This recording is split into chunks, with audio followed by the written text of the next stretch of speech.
We're super happy to have our guests here today for the National Film Board. They're going to walk us through Ocean School and all the various resources. So I'm going to swing it over to Melissa and Heather, who are our guides today to the Ocean School. Woohoo! I think we should swim through Ocean School. Hi,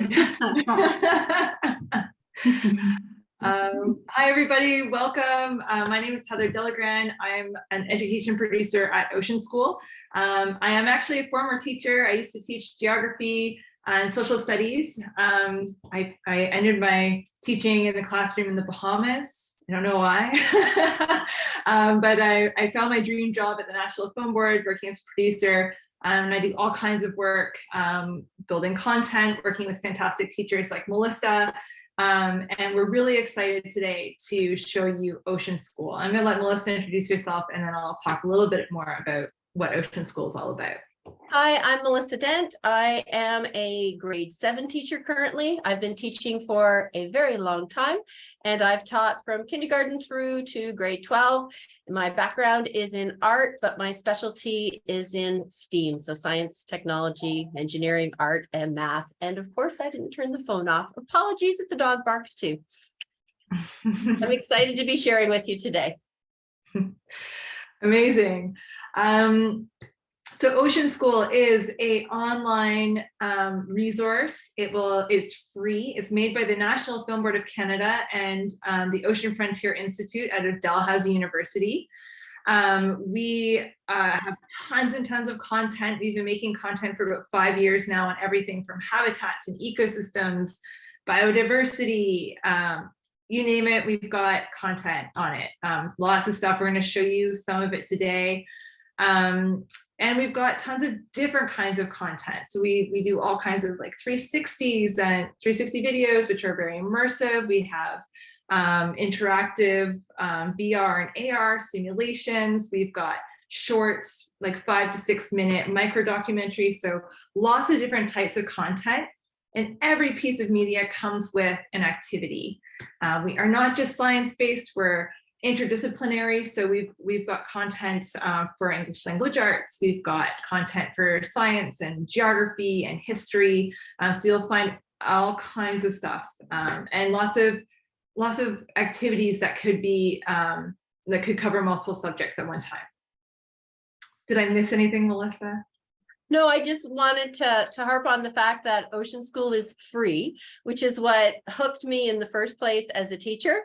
And also because I now live in Ontario and I live inland, but I lived for a long time on the East Coast, I love the fact that we can't really afford to take our students necessarily on massive field trips or arrange them anymore, but this gives the students the opportunity to learn about the natural world and to immerse themselves in the natural world and make connections in what I think is a really realistic way with actually useful lesson plans and assessment activities ready to go. Thanks, Melissa. And we do, on top of doing environmental education, we also really try to bring in Indigenous perspectives, and we are committed to working with Indigenous communities and creators with an awareness of past injustice. We do recognize that the role public media plays in reconciliation, and film, education, and science have all played a role in colonialism in the past. And we're really striving to do better. And so we do have a lot of content that we've created with Indigenous communities, and we are creating more actually this spring. I'm really excited, going to Nunatsiavut to make some more content. So just before we get going, I'll give a short land acknowledgement. We'd like to respectfully acknowledge the traditional guardians and lands and waters where Ocean School is produced today. Our team lives on and works on the ancestral and original homelands of many nations. Our team is spread across Canada, but myself, I'm living in Montreal, which is also where the National Film Board's headquarters is, which is located on the original unceded ancestral homelands of the Haudenosaunee and Kananaka peoples. So that's where we're coming from today. What are we going to do today, Melissa? Well, hopefully answer a lot of questions for you, but we're just going to take you on a general overall tour and then pull 2 specific activities that you can plug and play in your classrooms, tomorrow if you wanted to. And then hopefully answer lots of questions. Oh, and there's a swag draw. Sweet. I didn't know that. Well, let's hope we can have a swag draw at the end. So we've talked a little bit about what Ocean School is. We've talked about some content. Actually, before I'm going to stop sharing for a second here, I just want to get an idea. If you guys could throw in the chat what you're teaching, and that would be really great to know, like what grades, or even like some content, like so what is your biggest challenge when you're teaching about the environment? If you could throw that in the chat, then that will help us shape the tour that we give you today.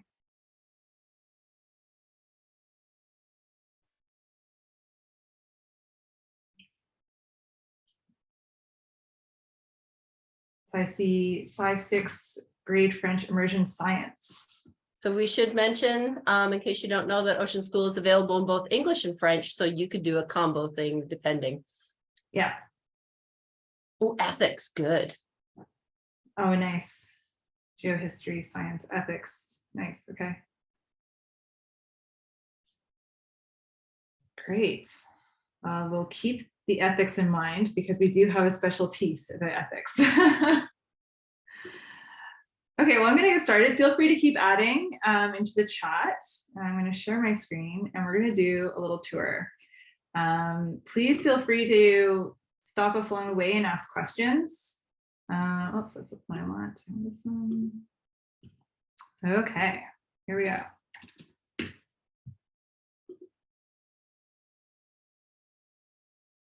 Everyone can see my screen? This is all it's up here. Can you see dive into learning? I can't see anybody. Yes, we can. Okay. Yes, we can. Sorry, I can answer those things. Okay, so here we are. This is our landing site. So you can see there's a little bit about Ocean School. There's a trailer here if you like little trailers, and there's landing pages for each of our specific audience. And then right away there's some featured collections. A collection for us is kind of like a playlist that's guided by a theme and an overarching inquiry question. And we're going to get a little bit more into that when we see our resource library. So Ocean School, I'm sure some of you maybe have heard of Ocean School before, but this is our brand new site. We just launched this site in the fall, and it's essentially a resource library now where you can search for topics, and you can filter by grade, by time, by subject, and by resource type. So you can see all the different types of resources that I was mentioning before. They're all listed here. And so far, we have about 132 different resources. And we're about to add 10 more, hopefully at the end of this month, all about plastic pollution. So we are a growing library. This is a living library. We are continuing to add content to it all the time. So, for this, since we've got some 5-6 teachers, we're going to filter by 5-6. And I'm going to look for a collection of media. And let's type in a topic here, sustainability, let's say. Oops. So you can type in basically anything that you want, and it'll pull up anything that's associated to that. If you do teach younger than grade 5, don't be scared away. There is lots of activities that fit into the grade 3-4 curriculum as well. Absolutely. So here we are with one of our collections. I've chosen a tropical one just to warm everyone up a little bit. This one takes place in the Eastern Tropical Pacific, often on an island called Cocos near Costa Rica. And the overarching inquiry question governing this collection is, how can we protect critical habitat for migratory species? So you can see the grades, the subjects, and key concepts that are covered. So conservation, critical habitats, migratory species. We can see there's 6 resources and the different types of media that are included. And when you scroll down, you get a little blurb about each piece of media in this collection. So we can scroll to the bottom here. If you click on any of these pieces of media, it takes you to a more detailed page about that specific piece. So again, another description, and then you can actually preview the video right here. You don't have to log in. There's nothing like that anymore. And you can just click Can you imagine growing up in the largest habitat on Earth? The open ocean can be an intimidating and dangerous place. You might find safety at school with your friends, or seek shelter in a sanctuary like Cocos Island Marine Reserve. And so these videos, in all of our video content, we are with scientists or people who are activists in the ocean and environment world. And in this case, we're exploring migratory sharks and turtles. And there's always a youth host who's a little bit older than our target audience. And they're really modeling that inquiry. They're asking the questions, they're getting their hands dirty with the scientists. So here's our youth host here, Sergio. So that's kind of how our video content is framed. There's also just a note about accessibility. We do offer closed captioning, described video, and transcripts with our video content. And then if you keep scrolling down on the page, you can come across the activity. So as I said before, every piece of media comes with an activity. And because they're all made in Google Slides or you can download a PowerPoint, you can customize them for your class. So this one's. Can I, do you mind if I just jump in? So all of the activities have been previewed and tested out by teachers as well, just so you know. And I wanted to address a question that was asked earlier about what curriculum it is matched to. So because the National Film Board is national and for all of Canada, it's not matched specifically to like the BC curriculum or the Ontario curriculum, but I can assure you it does hit points in the Quebec curriculum. I spent yesterday reading your curriculum, and I've pulled out what I think are some relevant hits so you can see how it would dovetail nicely. Thanks, Melissa. Yeah, so like, as she said, we do, it is a national product. And so what we do try to do is tag by subjects and key concepts.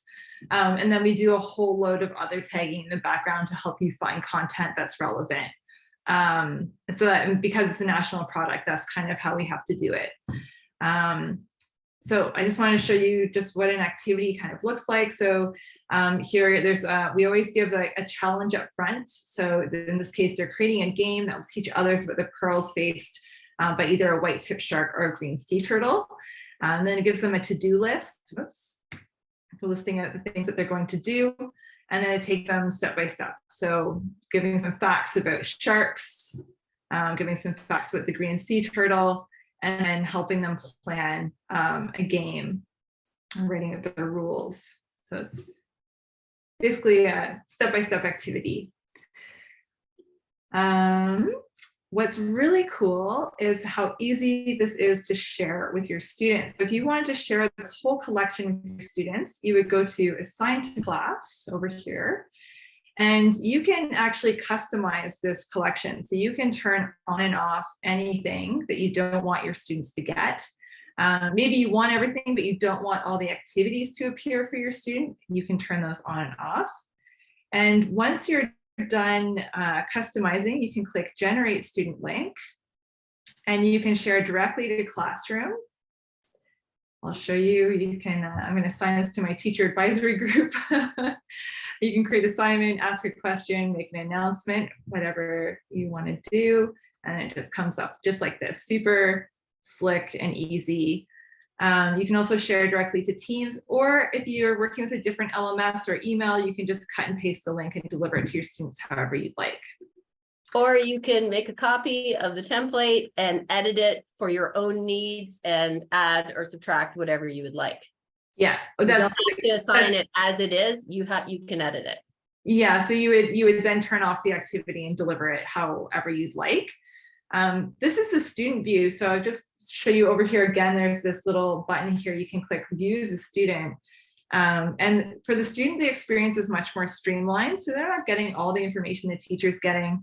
So they get a little bit about how they can, like that overarching inquiry question is presented to them, a very short introduction. And then the media doesn't come with all the descriptions and everything the teacher's getting. It just comes with the title and the times. And let's see, let's click on one we haven't looked at. How about Dive Detectives?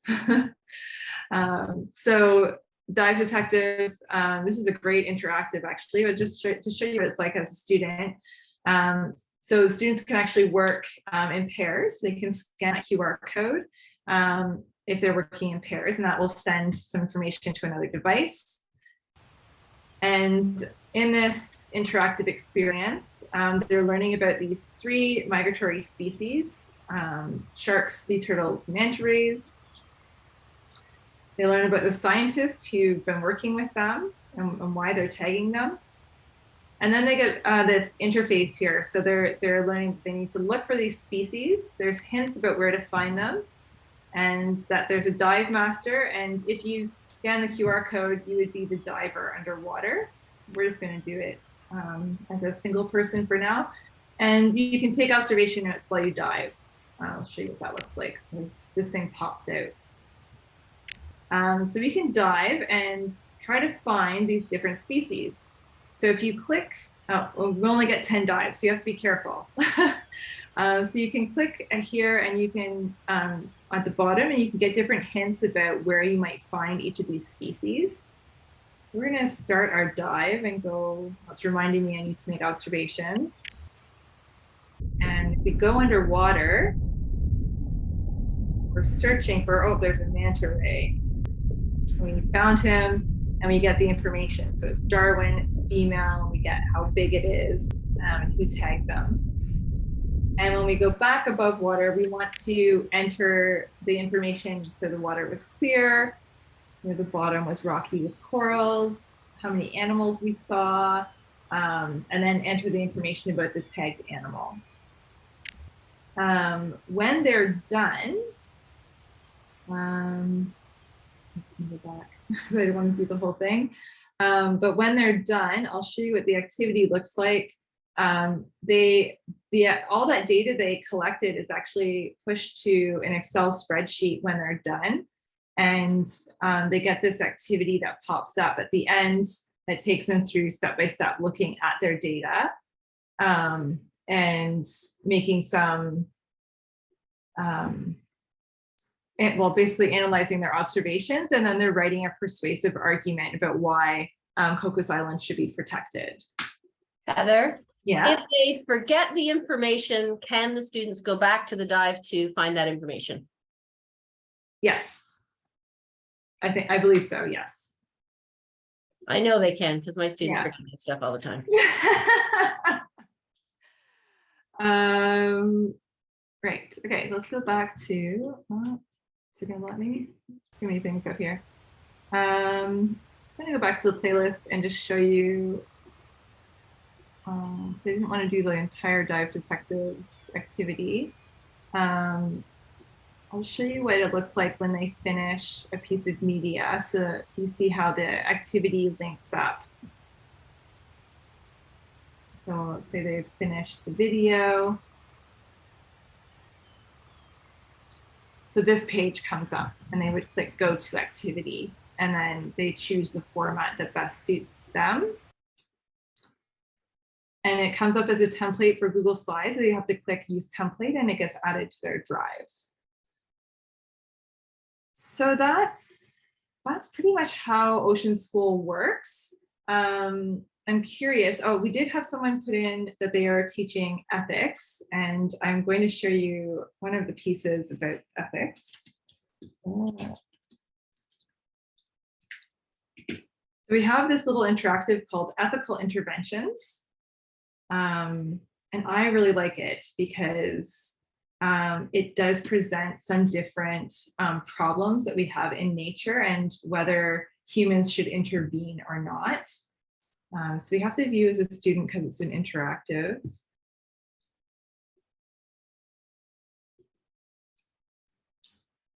This works really great on a phone.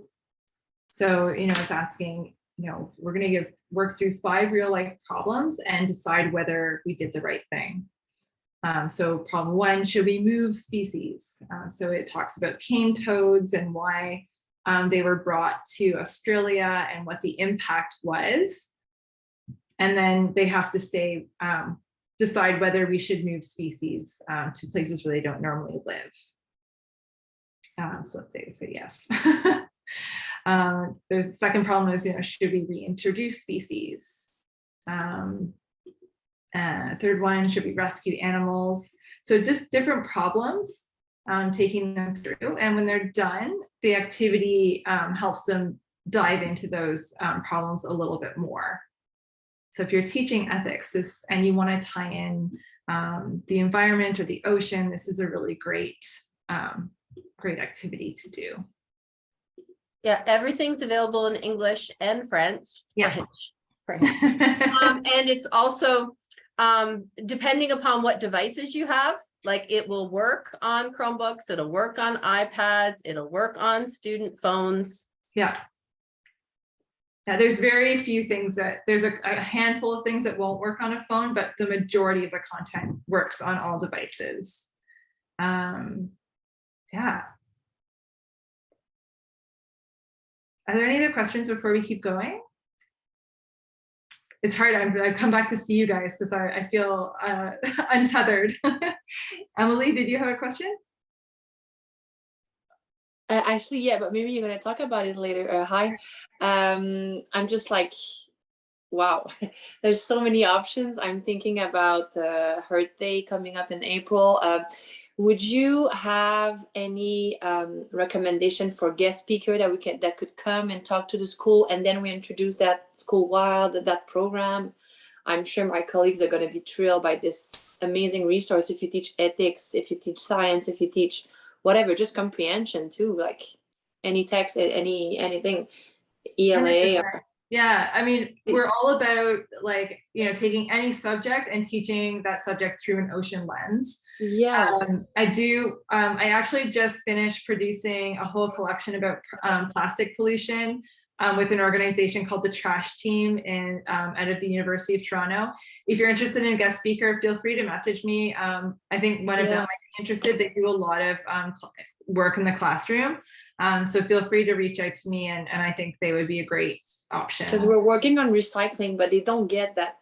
If you don't do it properly, it goes into the ocean. And yeah. I mean, I live in Thetford Mines, very far from the ocean, but everybody at my school, I mean, one student out of two already went in Cuba or Mexico, or they traveled to Nova Scotia, or I'm pretty sure if we have somebody come and talking to us, and then presenting that amazing resource. I think we have the rangers, planet rangers or stuff. Yeah, water rangers. The Earth Rangers. About Earth Rangers. Thank you. We have these people coming up before the pandemic, maybe 4 years ago, and that had a huge impact. I remember.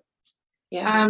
We'll also be doing a student teacher event with Green Learning. Green Learning is also a national organization. We've partnered with them, and we're going to be doing an Earth Day event, I think April 19th, where classes will be invited to a virtual event for some hands-on upcycling activities. So it should be really fun. It's going to be like a remaker space, upcycling in your classroom.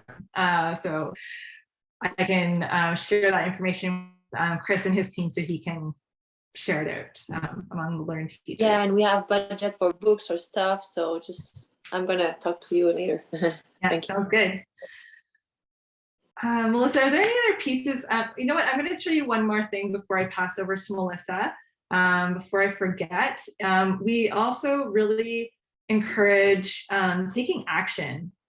And so we have a whole take action toolkit. Every collection actually comes with, I haven't chosen my screen yet, have I?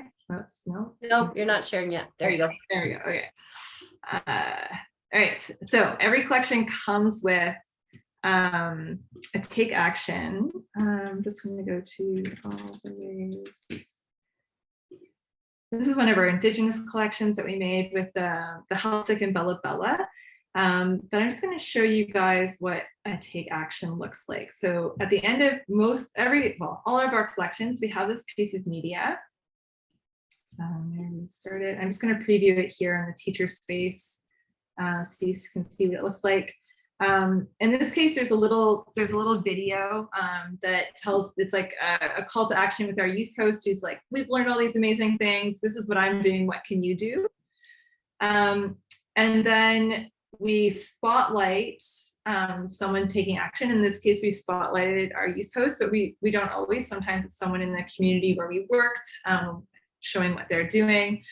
And then we give 3 specific actions that you could do. And actions vary from something as simple as reconnecting with nature, informing yourself, so learning more about something, or, taking a stand for salmon, for example.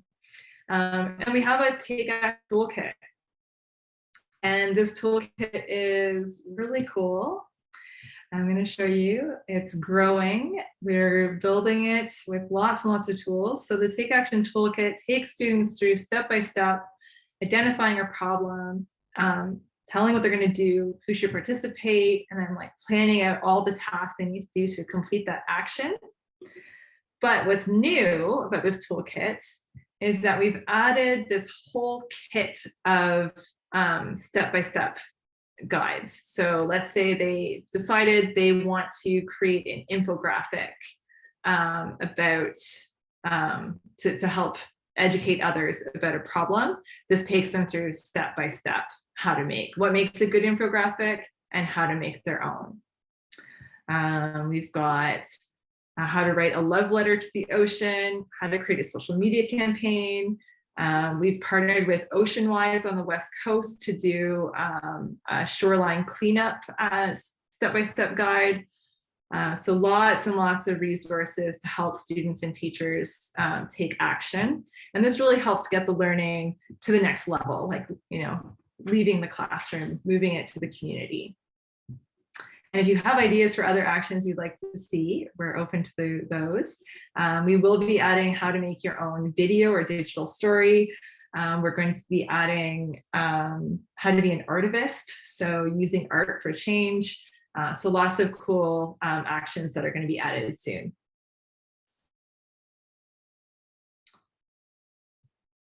Melissa, do you want to take over for a little bit and talk about curriculum connections? So maybe we can show one of the videos and things like that in full. Okay, do you want to play driver and do Sure, the I can do sharks are that. awesome? Because I bet Yeah. you've already got it loaded and I've already got the curriculum loaded. All right.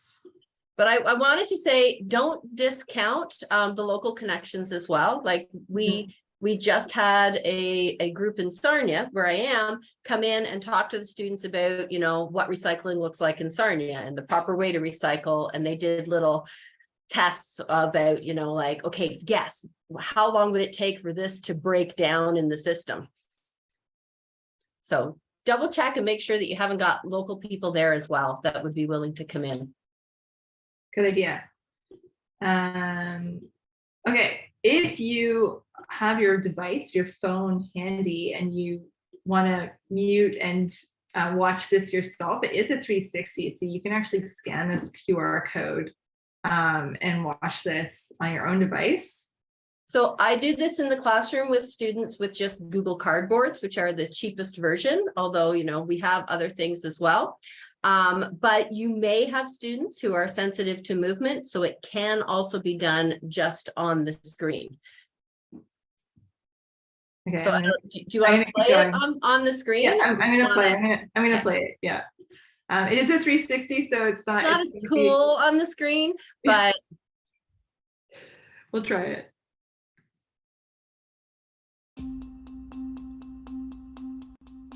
Did you know that sharks are one of the oldest animals on the planet? Some of these shark species have been around for more than 400 million years. That means that sharks hung out with the dinosaurs. Okay, not these specific sharks, but their ancestors did.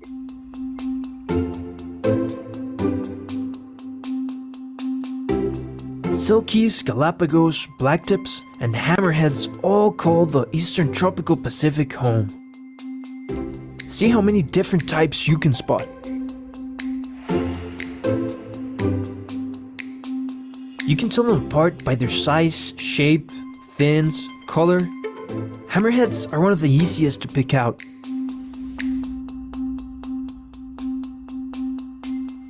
That distinctive long wide head gives them the ability to see almost 360 degrees when they move their heads from side to side. This helps them spot their prey. If you were to brush a hammerhead backwards, it would feel like sandpaper. That's because a shark's skin is more like teeth or fingernails. But from front to back, it would feel sleek and durable, and that's one reason they can swim so fast. Unlike many other fish, sharks don't have a swim bladder, which is an air sac that fills and empties to help the fish move up and down. Instead, sharks can use their pectoral fins, the ones on the side, for lift, like an airplane, so they can move freely up and down in the water column. And those notorious dorsal fins? That's what helps old sharks make quick, sharp turns. Like many sharks, hammerheads also rely on smaller fish to clean them, by eating parasites off their skin. See if you can spot one that is getting cleaned.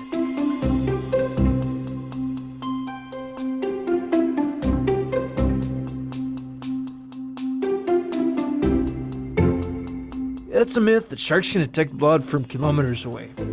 But it is true that they have an extremely powerful sense of smell. If you were to put a drop of fish oil in a large swimming pool, some sharks could smell it. And a hammerhead's nostrils, like its eyes, are spread out, so it can smell in stereo. But there's something else about that nose. It contains tiny electromagnetic sensors. They can use these to find food, like fish that try to hide in the sand. And there's more. Scientists speculate that sharks might use these sensors to navigate long distances, sensing changes in the Earth's electromagnetic field. It's like a shark radar. All these awesome features, that's how sharks have survived over hundreds of millions of years, by adapting to stay at top of the food chain. But while they may be an apex predator under the surface, there is a dangerous threat to sharks that comes from above: humans. Sharks are killed for their fins and meat. The scalloped hammerhead is now endangered, and sharks are crucial to a balanced ecosystem. Without them, smaller predators will be left unchecked, potentially wiping out the smallest fish. And without the smallest fish to feed on it, algae could grow out of control, choking out other life. Which is why we're here, to figure out where these sharks migrate, when, and why, so they can survive and help keep our oceans and our planet healthy and safe. Sorry, my computer started making some noises there. So yeah, sharks have basically evolved to be absolutely perfect. They've been around for that long. And it's education. So the guy that wrote Jaws actually spent the rest of his life trying to educate people because it had such an effect on people's perception of what sharks are. It categorized them as evil, and that's why the pandas are doing really well, but sharks are not.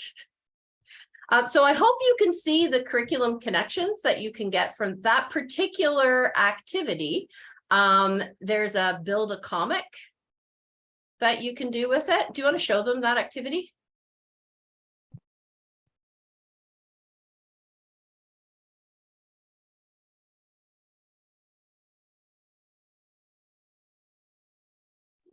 Sorry, it's up. Can you see it? Yep, I can see it. Okay, sorry. And I'm hoping that you can see all the natural connections to the curriculum that you would get. But I did go through and look at the Quebec curriculum to see, because I'm weird that way, to see exactly what connections there are. Do you guys want to see what that would look like in your curriculum? Do you want to take over, Melissa? Somebody say yes. Yes, yes, we want to see. All right. Can you see? What are you seeing, Heather? I see your screen. Do you see a spreadsheet? Yeah, we see your spreadsheet. So Okay. just before you dive in, Melissa, so the activity is that the students would create a comic. And the comic about that shows off the shark adaptations.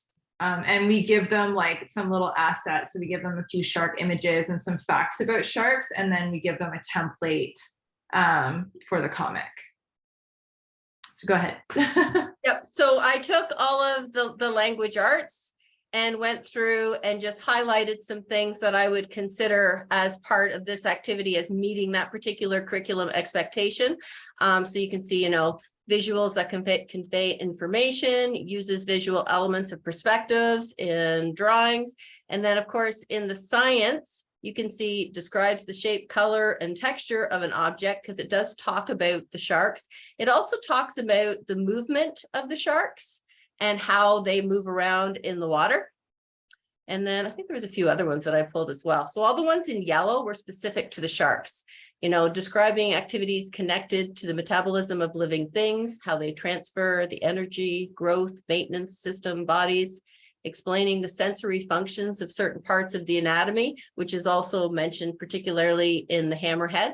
So you can see it's fairly easy to pull it directly into the curriculum and to put that down as your comment.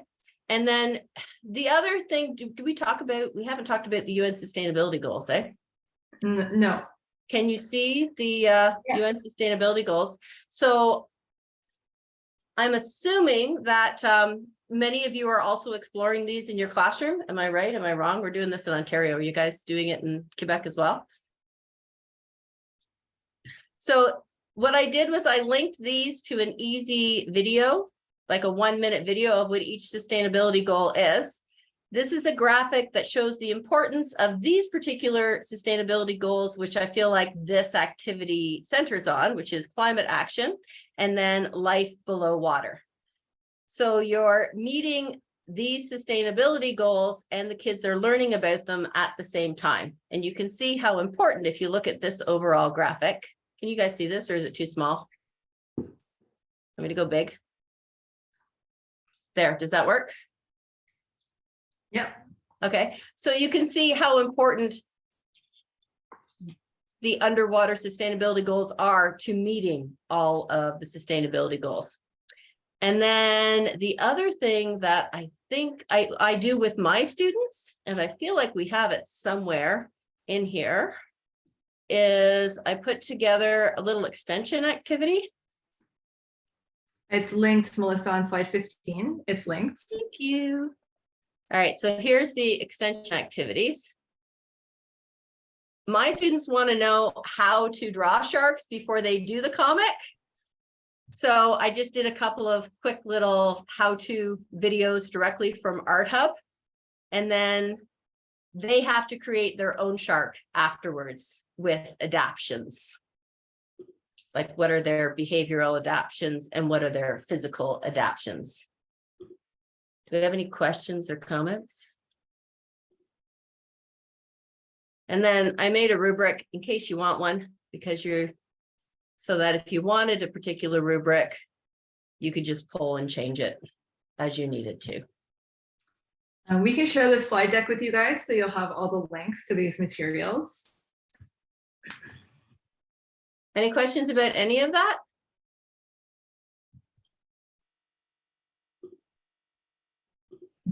This is just amazing.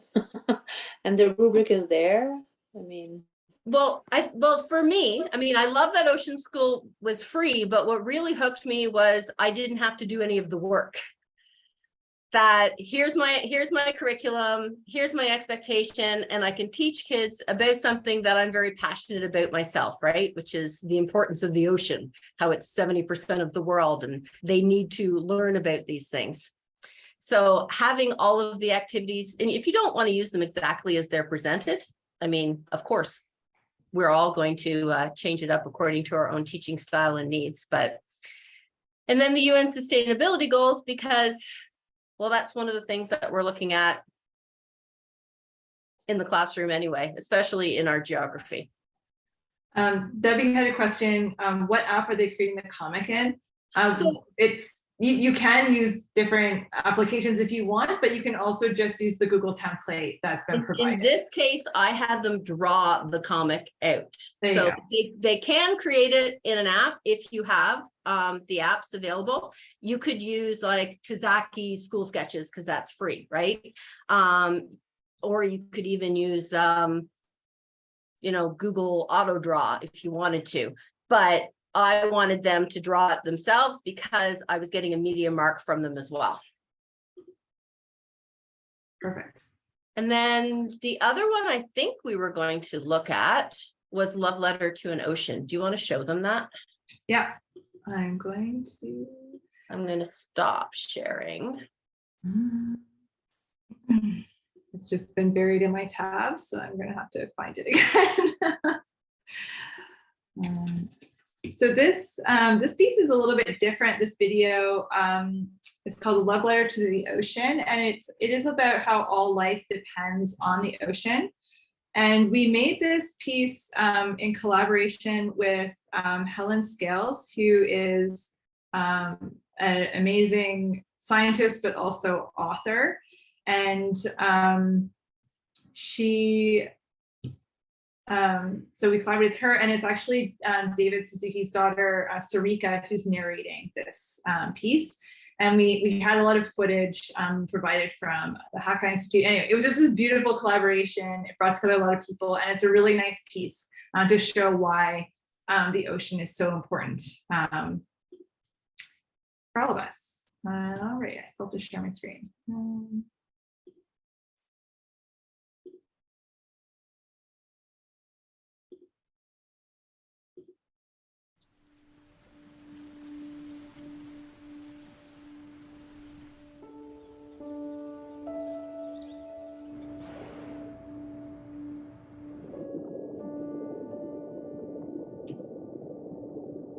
The ocean breathes in and out,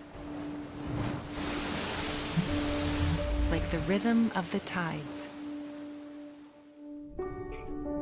connecting everything from the outer skies to the deepest seas. And at its heart is carbon. Carbon, the building block of life. It fuels nature's solar-powered machinery. From the redwoods to the savanna, to the eelgrass meadows and kelp forests in the sea, and phytoplankton that together, in such abundance, often paint the ocean green. The captured carbon then passes on through all living things, through krill and fish, birds and whales, butterflies and flowers, and you.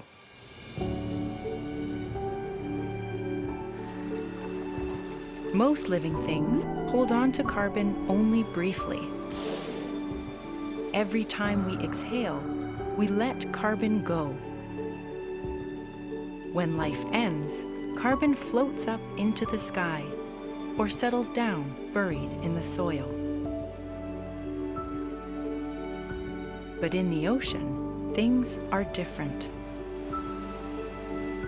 It inhales more than it exhales and sends carbon into the abyss for hundreds and thousands of years. It is the ocean, more than anything else on Earth, that holds the balance. But we humans are releasing ever more carbon, extracting, drilling, and burning ancient carbon stores. And the carbon gathering around the planet has taken on a new identity. No longer just building and powering life, but now disrupting and threatening it too. As we reach for more, taking without thought, discarding without care, the ocean struggles to maintain the balance, to absorb all that carbon. How much is too much? How far is too far? The ocean breathes like the rhythm of the tides, connecting everything. All life depends on this. all life depends on the ocean.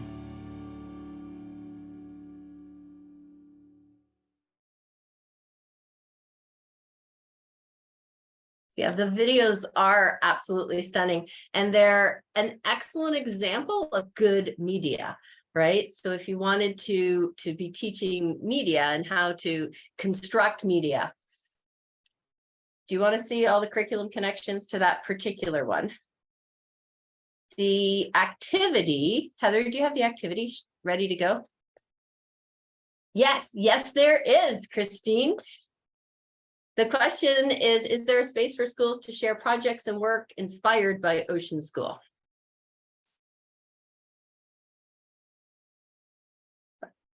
Oh, Heather, are you muted?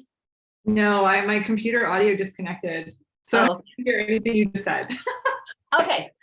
Is there a space for schools to share projects and works inspired by Ocean School? And I feel like that's embedded in the activity, how they can share it, as long as you know you're following your board's privacy laws, etc. Do you want to share the activity to Ocean School, or sorry, to Love Letter to an The love Ocean? letter? Yeah, I can do that. Okay. And that was part of the take action template that Heather shared as well as one of the, so if you wanted to do, you know, give them a choice of a different ways to respond, I usually have them create the poem first, and then they have to translate the poem into either a video or an audio recording or a piece of artwork or. Yeah, so the love letter takes them through reflecting about their experiences. Maybe they're not near the ocean, so reflecting on experiences about ocean, a river, or a lake. And then there's some prompts to help them. So they're thinking about some experiences, they're adding pictures about what's meaningful. And then we give them some ideas for the letter, like, you know, tell the ocean, lake, or river something you like about it, think about sights and sounds. You know, ask them some questions, ask the ocean some questions to get to know it some better, or what you want to do to help it get healthy again, and why it's important to you. And then there's this little template here to writing a postcard or a letter to the ocean. And as Melissa said, there's some spots for images. And then there's some extension ideas. So making your letter into a poem or a video or an Instagram story. So different ways that students could transform that into something they could share. And we have a little example of a poem here. So yeah, that's the activity. Pretty simple. Like there was a slide that said, you know, tweet at Ocean School or something. Yes. There it is. There it is. At Ocean School Now. Share your love letter at Ocean School Now. Yeah. Because one of the important things for me is not just meeting the curriculum needs, obviously, but making learning authentic, making the students feel like, or actually do, make a difference in the world. Like, how are their actions and how going to impact, and how are they going to change the story? So that's why typically if we write a poem, we publish it somewhere. We share it out into the world. We don't just hand it in on my desk. And I did look at the curriculum. Let me make sure I'm sharing properly. Tell me what you see, Heather. Yeah, we see your. So this one had tons and tons of links. So the pink are the ones that I thought would make an excellent link to the write a love letter. So obviously selecting words that convey intended meaning, creating pictures, making explicit connections between their own personal experience and their story experiences. And as Heather said, you're welcome to have this spreadsheet and, you know, change it as you like. Identify ways that the producer has tried to influence the reader or the audience. So how the video affected you, why did it affect you, how did it affect you, right? Understand the purpose, use a structure. So writing a letter, which I think is an essential skill for our students, because so many of them don't write physical letters, and they write one word or badly spelled emails, unless your students are different. With short forms, adding descriptive words and sufficient details, etc. And then there's also links in the science curriculum as well. So, you know, transforming matter, sources of energy, transmission of energy, transformation of energy. And Emily, I was thinking about your students not living near the ocean, and I remembered this app, which is not National Film Board, so I apologize for jumping out, but have you seen this one before? It's River Runner. You just drop a drop of water anywhere on it, and they've extended it up so that it will show the students that they are directly connected to the ocean. Like if you like this, if I put this drop of water here, where does it end up? And it takes them on a journey directly to the ocean, right? So here, I'll drop it in Maine because it's already set up for that. Are you gonna let me? No, it's not, because I'm running too many tabs at once. But River Runner, try it out. And it'll take you on a journey with a drop of water. And then, of course, you're going to be tons of sustainability goals as well. And I forget where I was going because I went off track. Yes, that one. Thanks, Chris. And Chris, I was curious, you're allowed to use Canva? Yeah, of course. Our teachers love Canva. That is awesome. We get free accounts too, right? As educators. Yes, So, I use it as an educator, but yeah, they're no, not it's going to great. be using it with my students yet. They have great templates for comics as well. So I put it in for the comic strips because there's so many different templates you could use. And it's an amazing way to have students create videos, right? Because they can share their screen and have them in the corner talking about the content. All right, I will stop sharing. Do we have any more questions? Yeah, feel free to throw your questions in the chat, guys. I'm just going to share a couple last things before I see our time is running short here. Oh, we didn't even tell them about, like, they can dissect virtual fish. Yeah, so I did in the slide deck that we'll share with you, there is, can you guys see this deck? Yes, I see this Okay. slide deck. Great. So we did just like throw in a few other pieces that will link to that overarching theme in science, especially like that living things and interactions. There's an Indigenous story here as well. Just some other pieces that are really fun. Baywatch is one of these great simulations where you're a farmer and you're making changes to your farm and how that's impacting the bay underwater. It's a really nice one too for younger grades if you do it up on your board and are showing the like having students make observations. Bio Buddies is hilarious. It's all about threats to biodiversity, but it's different species who are texting one another about their different problems. And the salmon survival is another fun animation that really shows all the different, it shows the salmon life cycle, which is a really common resource, but it's actually, in this one, it's showing the threats to salmon at every stage of its life cycle. It's really fun kind of retro feel to it. So those are some other examples, and as Melissa said, I didn't put it here, but anatomy of a cod is where you can dissect a cod. There's just so much content in Ocean School to share with you. So we hope that you guys are inspired and are ready to go and dive in and check it all out. We do have a teacher advisory group. That's how we've connected with Melissa. If you're interested in joining, you can email Erica Sullivan. She's one of my colleagues. She organizes our teacher advisors. It's a lot of fun and it's very casual. It is, yeah. It's once a month just during the school year. We take breaks over the summer. It's once a month in the evening. We have teachers from across Canada join us. You don't have to make every group, you know, sometimes you can only make a couple and that's okay.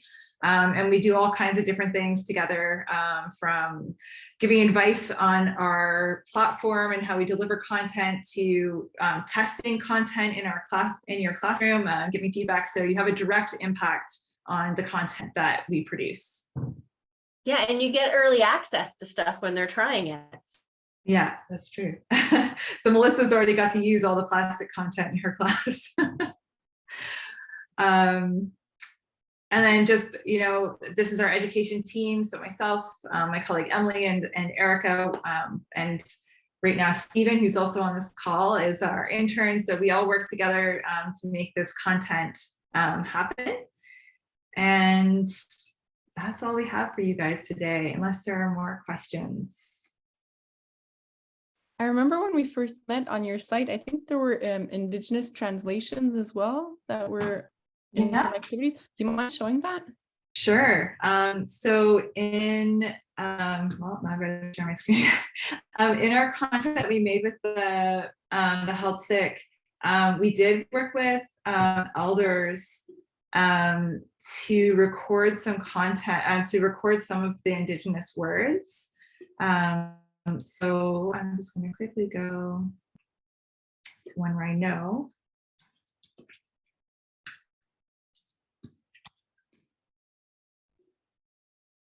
So you'd have to go to the activity. So in this activity, there is an Indigenous concept that we're looking at called weave laws. And if you click, well, maybe I actually have to go to the activity to make it play.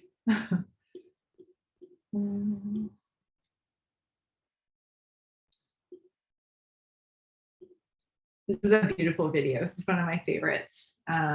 It's all about how salmon used to be fished by the Health Sick using salmon traps and how they fish for salmon now. And if you know about Indigenous, the First Peoples principles of learning, this piece of media and activity hits almost every single one of those. And we will be tagging our content with the First Peoples principles this year. Let's see if this works. We y las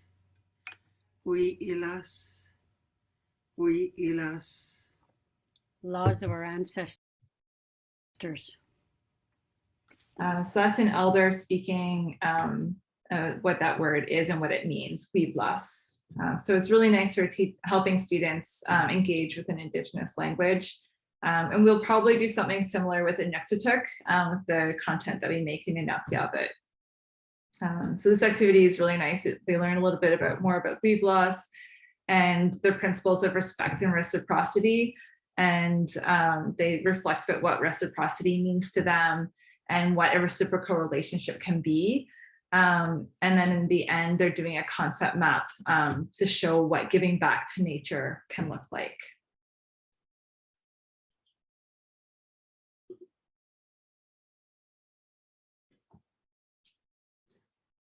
Anything else? We're right at the line, right at 4:30.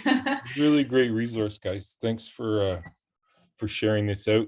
No problem. If you want to come back and look at the secondary stuff, we're going to do that on Monday. I put the registration in the chat, and please share it out if you have colleagues that you think would benefit. So we'll look from 7 up.